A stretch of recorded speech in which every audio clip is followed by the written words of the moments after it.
Poland around the anniversary of the Ukraine war. This month, on the anniversary of Russia's invasion of Ukraine, President Joe Biden will travel to Poland.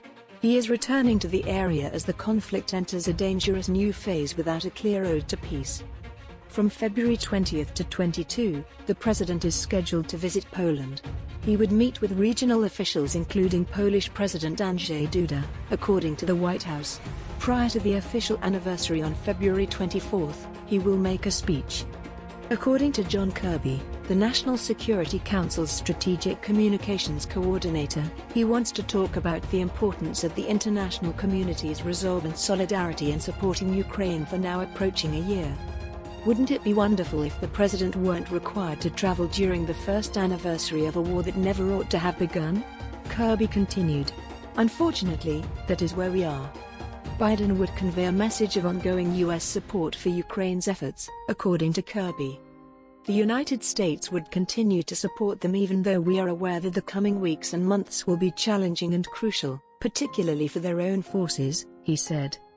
A year ago, Biden was frantically warning an occasionally skeptical world that a significant influx of Russian troops around Ukraine's borders was a sign of impending conflict.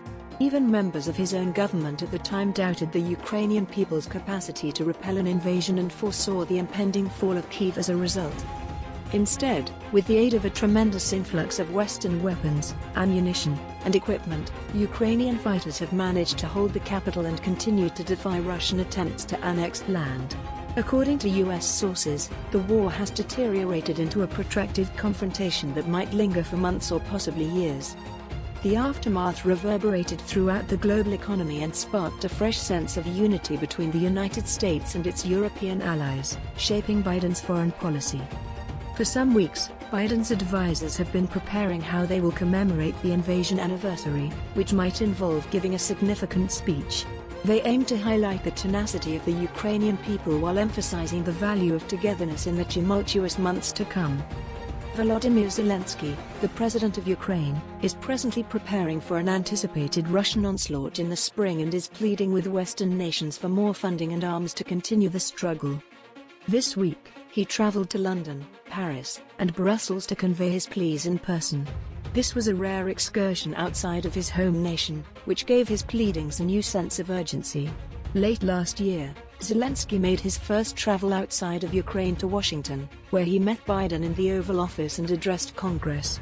His main demands have been for more sophisticated armaments, including as fighter jets and tanks, which he claims are required to counter Russian advances. When asked if he would send US F-16s last month, Biden replied no, in contrast to the British and French leaders who were receptive to sending aircraft. He did consent last month to demonstrate sophisticated M1 Abrams tanks, and Patriot missile defense systems have already been sent. The war in Ukraine will be the main topic of discussion among world leaders at the Munich Security Conference, which Vice President Kamala Harris is also anticipated to attend. Thousands of American soldiers are currently stationed in Poland, a crucial NATO ally that also acts as a gateway for the transit of Western weapons to Ukraine. There, Ukrainian forces are also being trained by U.S. military personnel. The last time Biden was there was in March, when he traveled close to the Ukrainian border to meet with U.S. and Polish forces. He also spoke with refugees who had fled Ukraine during the invasion. Biden hinted at calling for regime change in Moscow during a significant address he gave from Warsaw's Royal Castle. Biden claimed for the first time that Russian President Vladimir Putin cannot remain in power. That's today's latest news. Don't forget to subscribe, like, and comment so that this channel can continue to exist. Thank you for listening to the end and I hope it's useful.